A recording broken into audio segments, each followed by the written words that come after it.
This box right here represents the yearly federal budget. We're going to divide it up into two parts, the part paid for by tax dollars and the part paid for by everything else.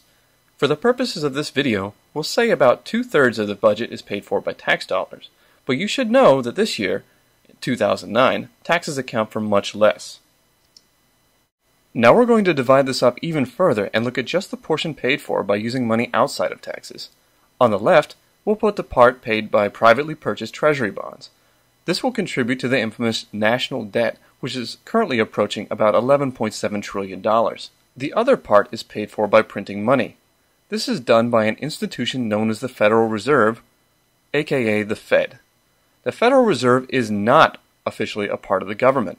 Theoretically, the reason for this is to make sure that government cannot print money directly to pay its own bills.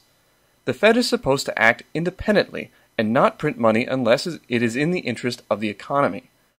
In spite of this, the Federal Reserve tends to print all the money the government asks for, regardless of the effect it may have on the economy.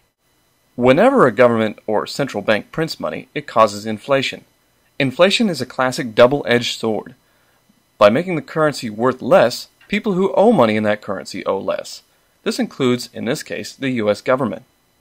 Many short-sighted economists see this as a godsend to quell the over-expanding national debt. However, there are many downsides to inflation as well.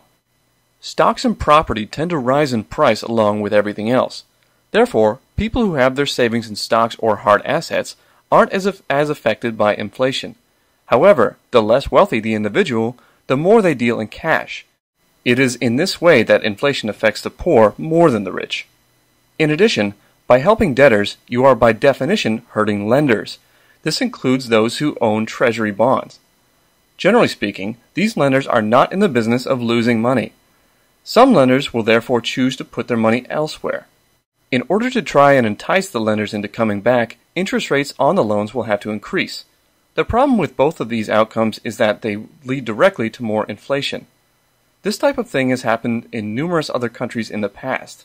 It happened to Germany after World War I and is happening now to Zimbabwe. As this is happening, the budget will be growing exponentially as the interest payments on the national debt balloon. This will compound the problem. This cycle of printing and lending will continue until the Treasury is no longer able to find any lenders to buy the bonds at all. At that point, inflation will get out of control. This is what is known as hyperinflation. This is where the economy really starts to suffer. People will start losing their jobs or quitting because their paychecks aren't worth the paper they're printed on. That, combined with higher prices, will lead to people saving less and spending more. Taking money out of savings increases the money in circulation. This will further contribute to inflation. More unemployment leads to less revenue. With the budget remaining the same or even growing, this leads to even more inflation. Eventually, people will lose faith in the dollar and stop using it. This is what is known as a currency collapse. The question is, where is the United States in this cycle? The answer is actually quite complicated. As you can see from the graph of the money supply, over the past 40 years, we have done everything we could to destroy our currency.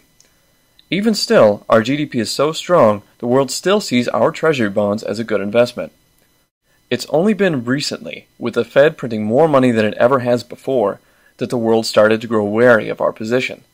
This is the reason people like Ron Paul, Jim Rogers, and Peter Schiff all come out strongly against our current monetary policy.